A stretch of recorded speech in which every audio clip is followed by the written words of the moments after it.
좋은 날입니다. 성령님께서 오늘도 여러분의 심령 가운데 큰 은혜와 평강으로 함께 해주시기를 주님의 이름으로 축복해 드립니다. 오늘은 요한복음 20장 19절부터 32절까지의 말씀을 통해서 두려움이 기쁨과 확신으로 변한 날이라는 제목으로 말씀을 전해드리기 원합니다. 20장 전체는 예수님의 부활의 증인들에 관한 이야기입니다. 지난 생활에 본 것처럼 하나님께서는, 부활하신 예수님께서는 예수님을 가장 사랑했던 막달라 마리아에게 나타내 보이시고 자신의 부활을 첫 번째로 증거하는 증인이 되게 해주셨습니다. 그 여인의 입술에서 튀어나오는 첫 번째 음성, 제자들에게 달려가서 내가 주를 보았다 하는 고백이었습니다. 이 체험이 사실은 막달라 마리아의 인생을 변화시키는 능력이 되어집니다. 물론 예수님이 살아계실 때 예수님과의 만남을 통해서 7 귀신으로부터 해방되어졌고 자신의 더러운 삶에서 완전히 깨끗함을 받는 놀라운 전환점이 주어졌지만 예수님의 부활은 그녀의 인생의 증인으로서의 삶의 가장 기폭제가 되어지는 그러한 날이었을 것입니다. 그날은 오늘 본문 제목에서 제가 말씀드린 것처럼 두려움이 확신과 기쁨으로 변한 날이 아니었는가 하는 생각을 해봅니다. 오늘은 막달라 마리아를 지나서 또 12제자, 그 중에서도 가룟유다를 제외한, 그리고 도마를 제외한 11제자에게 먼저 나타나시고 그 다음 나중에 또 의심하는 도마에게 나타나셔서 자신의 부활의 증인이 되도록 해주신 이러한 사실이 오늘 본문에 기록되어 있습니다. 자, 19절 20절을 읽어봅니다. 이날 곧 안식 후 첫날 저녁 때에 제자들이 유대인들을 두려워하여 모인 곳의 문들을 닫았더니 예수께서 오사 가운데 서서 이르시되 너희에게 평강이 있을지어다.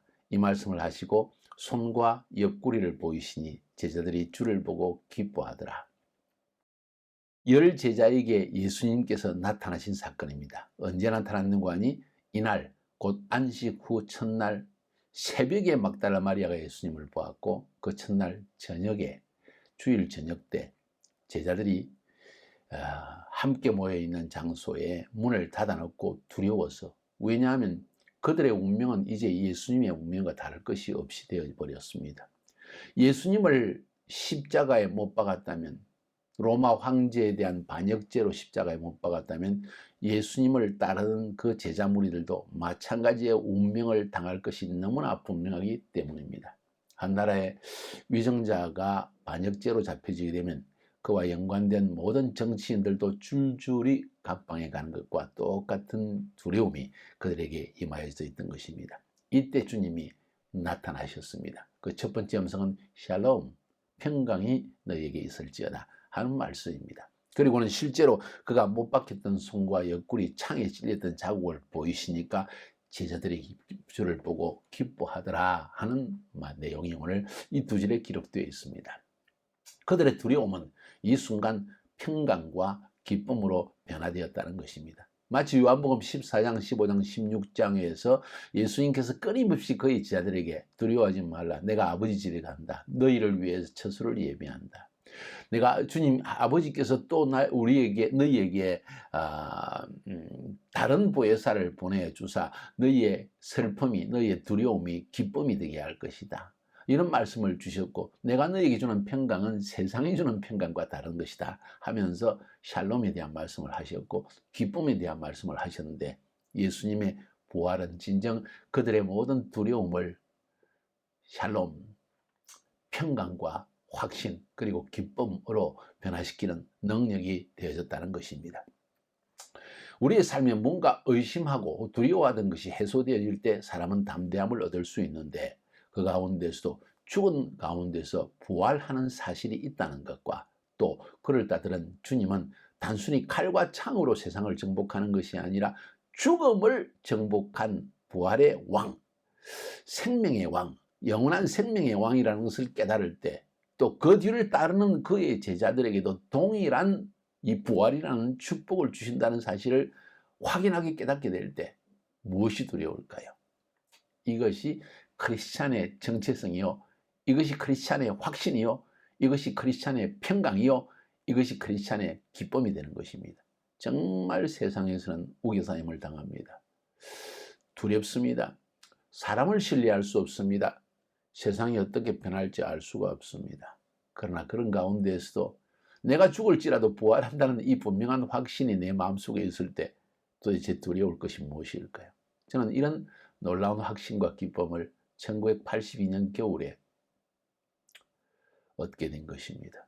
부활하신 주님, 그분이 나의 주님이 되셨고 성령을 나에게 보내주셔서 내 심령 속에 바로 이러한 확신과 기쁨을 하나님께서 심어주셨고, 그때 이후로 저의 삶은 완전한 변화를 경험했고 지금도 그 소망 속에, 그 확신 속에, 기쁨 속에 살아가고 있는 것입니다.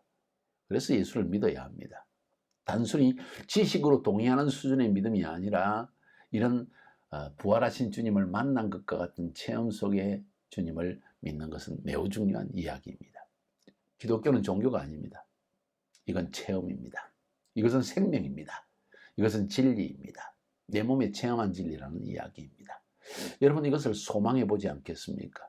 만약 지금 이 말씀을 들으면서 그런 소망이 일어난다면 그냥 단순히 눈을 감고 하나님, 나도 이 진리를 체험하게 하소서. 하나님, 당신이 살아계신 것과 그 아들 예수를 진정 우리에게 보내셨다는 사실과 그가 십자가에 죽으셨으나 부활하신 사건을 내가 믿을 수 있는 그런 체험을 허락하여 주옵소서. 이런 기도, 단순한 기도가 여러분의 인생을 변화시키는 체험을 가져오게 할 것입니다. 자, 그 다음 21절부터 23절까지를 살펴봅니다. 예수께서 또 이르시되 너희에게 평강이 있을지어다. 아버지께서 나를 보내신 것 같이 나도 너희를 보내노라.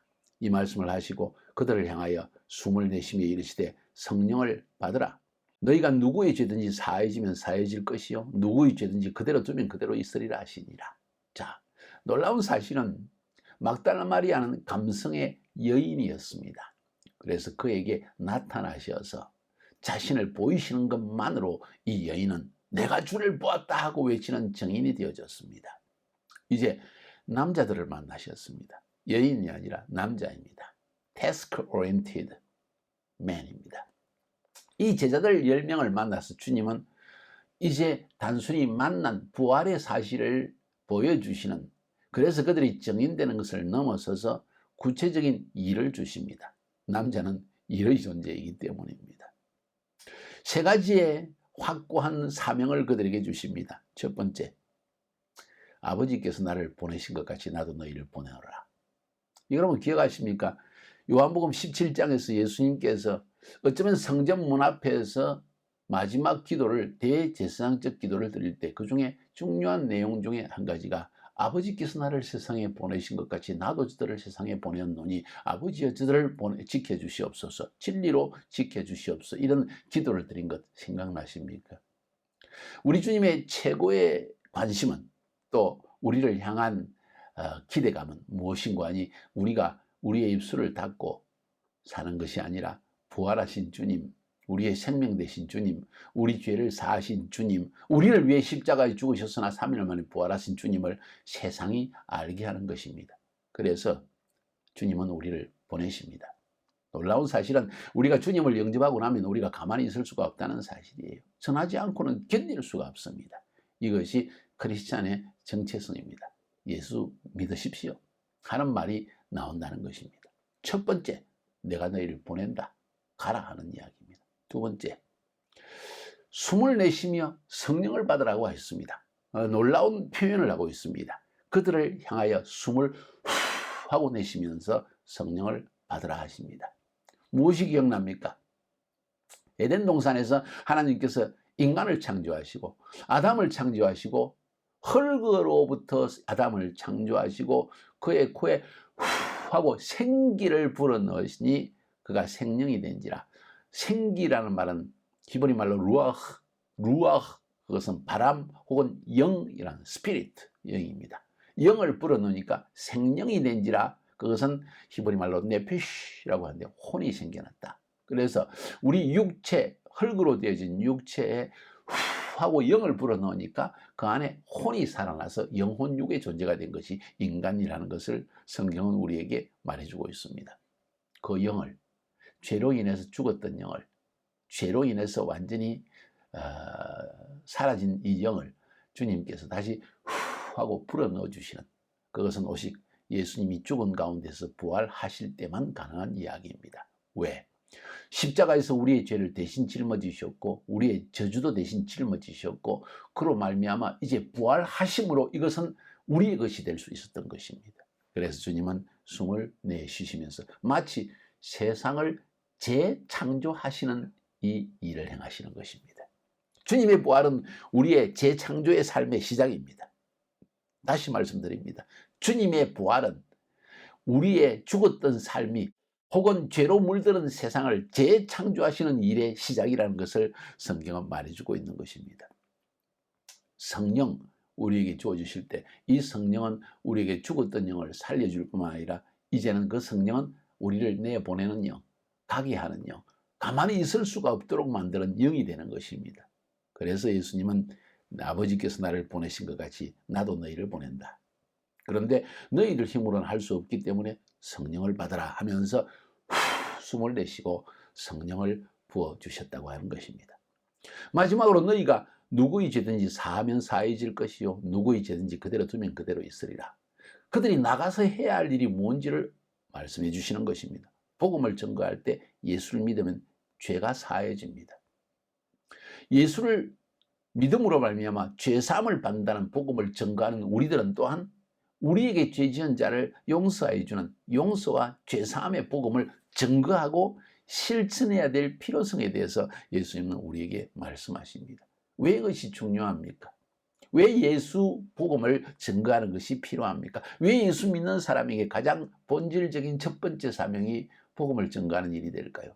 그것은 오늘 20장 31절 마지막 부분에 잘 나와 있습니다. 오직 이것을 기록하면 너희로 예수께서 하나님의 아들 그리스도이심을 믿게 하려 하며, 그리스도라는 말은 메시아라는 것입니다. 구원자라는 것입니다. 세상을 구할 분은 오직 예수라는 사실, 하나님의 아들이라는 사실, 그것을 믿게 하려 하며 또 너희로 믿고 그 이름을 힘입어, 예수라는 말 자체가 구원자라는 뜻입니다. 그 이름을 힘입어 생명을 얻게 하려 함이니라. 주님께서는 부활하신 자신의 몸으로 제자들에게 나타나셔서 이 세 가지의 말씀을 하십니다. 가라, 성령을 받아라, 죄를 사하여 주라. 이 세 가지 사명. 그 사명을 위해서 가장 핵심적인 것이 성령을 그들에게 부어주셨다는 것입니다. 마치 에덴 동산에서 인간을, 첫 인간 아담을 창조하시고 그 코에다가 생기를 불어넣어서 살아있는 채 하나님과 교제하는 영적, 그리고 영적 존재로서 만드신 것처럼 제자들에게 이제 그들의 심령 속에 이 생기, 하나님의 영을 불어넣어 주심으로 사람을 살리는 이 사역을 감당하게 하셨다는 이야기가 오늘 본문에 기록되어 있는 것입니다. 놀라운 사실입니다. 여자와는 다르게 남자들에게는 이러한 사명을 구체적으로 일의 존재, task oriented people, 이것은 남자라는 것입니다. 일을 하기를 좋아하고 일을 해야만 성취감을 느끼고 일을 하기 위해서 태어난 존재, 일을 할 때 뭔가 내가 무언가를 했다는 이러한 뿌듯함을 느끼는 존재, 그 남자에게 이 세 가지 사명, 가라, 성령을 받아라, 죄사함을 주라. 사람들로 하여금 이것을 통해서 예수를 믿어 생명을 누리게 하기 위한 것이다 하는 말씀을 오늘 주고 있는 것입니다. 여러분, 예수를 믿었습니까? 예수님의 부활을 확신합니까? 여러분에게 주신 하나님의 최대의 사명이 뭐라고 생각합니까? 나가야 합니다. 머물러 있어서는 안 됩니다. 보다 많은 사람을 만나세요. 보다 많은 사람에게 복음을 전거하세요. 성령을 받고 그 성령의 능력으로 예수 그리스도 복음 안에 있는 죄사함과 용서의 놀라운 축복을 그들에게 전거하고 예수를 믿음으로 말미암아 영원한 생명을 누리게 되는 이 복된 소식을 만 세상에 전거하는 것이 우리의 사명이라고 오늘 예수님은 말씀하고 있는 것입니다. 이제 그 다음으로 넘어갑니다. 24절부터 29절까지는 의심하는 도마에게 나타나신 예수님의 이야기입니다. 12제자 중에 하나로서 디두모라 불리는 도마는 예수님께서 오셨을 때 함께 있지 않았습니다. 그래서 알 수가 없었습니다. 다른 제자들이 그에게 이르되 우리가 주를 보았다 하니 도마가 이르되 내가 그의 손에 못자국을 보며 내 손가락을 그 못자국에 넣으며 내 손을 그 옆구리에 넣어보지 않고는 믿지 아니하겠노라. 아주 상당히 논리적인 인간입니다. 내 눈으로 보지 않고는 믿을 수 없다. 여러분 비난할 수 있습니까? 비난할 수 없습니다. 오늘날 세대도 마찬가지입니다. 뭐 그런 허황한 이야기를 하느냐. 나에게 보여봐라 직접. 만약 실제로 그 부활하신 주님이 내 눈앞에 나타난다면 내가 믿을 것이다. 이런 아주 호언장담을 하면서 자신의 의심의 정당성을 부여하려고 합니다. 수많은 모슬렘 국가와 아랍 국가에서 많은 사람들이 꿈에 죽었던 십자가에서 고난당하신 예수님이 부활하셔서 나타나 그들에게 내가 부활한 예수라는 사실을 보여줌으로 말미암아 예수를 믿는 엄청난 기적적인 사건들이 많이 나타나고 있습니다. 꿈, 환상을 통해서 부활하신 주님이 그들의 의심을 해소시켜 주기 위해서 나타나신 간증, 이런 이야기들이 너무나 많이 들려지고 있습니다. 들어본 적이 있습니까? 실제 이야기입니다. 26절에 보니까 8해를 지나서, 이 말은 그들이 예수님이 부활하신 지 8해가 지났다는 말인지 아니면 십자가에 죽은지 돌아가신 지 8해인지 잘 분명하지 않지만은 8해를 지나서 제자들이 다시 집안에 있을 때 제자들이 함께 모인 것을 보아서 아마도 역시 예수님이 부활하신 주일이 아닌가. 그러니까 한 주간이 더 지나고 나서 제자들이 함께 집안에 있을 때 도마도 함께 있고 문들이 닫혔는데 예수께서 오셔서 가운데 서서 이르시되 너희에게 평강이 있을지어다. 지금 벽을 뚫고 들어오셨다는 이야기입니다. 문을 닫아놓았는데 들어오셨으니까. 왜 그럴까요? 신령한 몸이기 때문입니다. 우리의 몸도 역시 부활하게 되면 신령한 몸으로 부활한다고 고린도전서는 이야기하고 있습니다. 지금 현재의 몸으로 영원한 천국에 들어갈 수 없겠죠. 신령한 몸으로 변화되어진다는 것입니다. 먹을 수도 있고 벽을 통과할 수도 있는 참으로 이상한 그러한 몸입니다. 우리는 그래서 그것을 신령한 몸이라고 이야기를 합니다. 도마에게 말씀하시기를 네 손가락을 이리 내밀어 네 손을 보고 네 손을 내밀어 내 옆구리에 넣어보라. 그리하여 믿음 없는 자가 되지 말고 믿는 자가 되라. 도마가 대답하여 이르되 나의 주님이시요 나의 하나님이시니이다. 예수께서 이르시되 너는 나를 본 거로 믿느냐? 보지 못하고 믿는 자들은 복되도다 하시니라. 사도 요한이 왜 이 부분, 도마의 의심 부분을 집어넣었을까요? 실제로 이러한 일이 도마의 삶에 일어났고 또 그 당시에 일어났기 때문입니다. 그런데 이 사건을 오늘 이 요한복음, 다른 복음서에서는 이 사실이 별로 없는데 여기에 기록한 가장 중요한 이유는 뭘까요? 오늘날 예수님의 부활을 실제로 두 눈으로 목격한 사람이 있나요? 오늘 이 10제자 그리고 도마처럼 또 막달라 마리아처럼 부활하신 예수님의 옆구리에 창에 찔린 자국을 손으로 넣어보고 손과 발에 못자국을 만져본 그런 체험을 가진 사람이 있냐는 이야기입니다. 없습니다. 이제는 우리가 믿음으로 이 부활을 우리 심령에 받아들일 수밖에 없습니다. 이 일은 성령님이 우리 안에서 행하시는 일입니다. 그래서 예수님은 후세대, 어쩌면 사도 바울은 이 본문을 기록하면서 이거 후세대 사람들에게 매우 중요한 부분이다. 예수님이 살아계시고 부활하실 때에도 도마가 이렇게, 예수님의 수지자였던 도마가 이렇게 의심했다면 틀림없이 후세에도 이런 사람이 있을 것이다. 여러분과 저와 같은 사람일 수 있겠죠. 이 의심을 주님은 책망하지 아니하시고 찾아오셔서 보여주셨다는 것입니다. 제가 좀 전에 말씀드린 것처럼 아랍 나라들 가운데에서, 모슬렘 나라들 가운데에서 예수를 믿으면 죽임을 당한다고 하고, 그리고 어린 시절부터 예수가 동정리에 탄생한다는 것 자체가 얼마나 웃기는 이야기냐 하고 논리적으로 예수님의 부활을 반박하는, 그리고 죽은 자가 어떻게 다시 살아나느냐 하면서 반박하였던 수많은 사람들, 그들의 논리를 넘어서는 경험을 주기 위해서 꿈과 환상으로 나타난 이야기를 들려드렸습니다. 믿음을 주기 위해서입니다. 오늘날도 마찬가지로 이런 역사를 행하시는 하나님이십니다. 여러분, 이것이 우리의 사명입니다.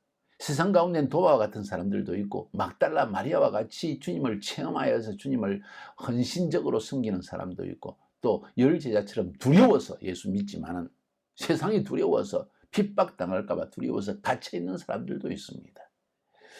이들에게 복음을 전거하고 우리는 죽은 자 가운데서 부활할 정체성을 가진 사람이라는 사실을 담대히 증거할 때 기독교의 복음은 주님 오시는 날까지 더 힘차게 확신 있게 증거되지 않겠는가 하는 생각을 하게 되어집니다. 오늘 이 부활의 증인 이야기를 들려드렸습니다. 그러면서 30절 31절에 요한복음을 기록한 목적에 대해서 사도 요한이 이렇게 말하고 있습니다. 예수께서 제자들 앞에서 이 책에 기록되지 아니한 다른 표적도 많이 행하셨으나 요한복음은 표적의 책입니다. 7가지 표적을 넘어서 부활하신 이것도 표적입니다. 죽은 나사로를 살리는 이 표적을 통해서 부활이 존재한다는 사실을 보여주신 주님이 직접 그 자신이 부활하심으로 또 표적을 보여주셨습니다. 그 이외에 수많은 표적이란 것은 인간의 힘으로 할 수 없는, 인간의 능력으로 이해할 수 없는 그런 기적적 사건, 그것을 통해서 하나님이 우리에게 주시는 어떤 메시지, 이것을 표적이라고 합니다. 이 표적을 많이 행하십니다. 무엇 때문에? 오직 이것을 기록하면 너희로 예수께서 하나님의 아들이심을, 그리고 메시아이심을 믿게 도와주기 위해서, 또 너희로 믿고 그 이름을 힘입어 생명을 얻게 하려 함이니라. 요한복음을 기록한 목적입니다. 예수가 누군지를 알고 그를 믿어서 영원한 생명 얻게 하기 위해서입니다. 제사함 받게 하기 위해서입니다.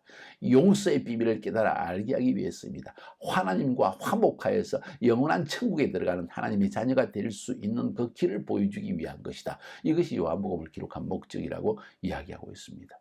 여러분, 요한복음을 처음부터 저와 함께 따라오셨다면 이제 이 요한복음을 통해서 예수가 하나님의 아들이심과 메시아심을 믿고 그를 나의 구주로 영접하지 않겠습니까?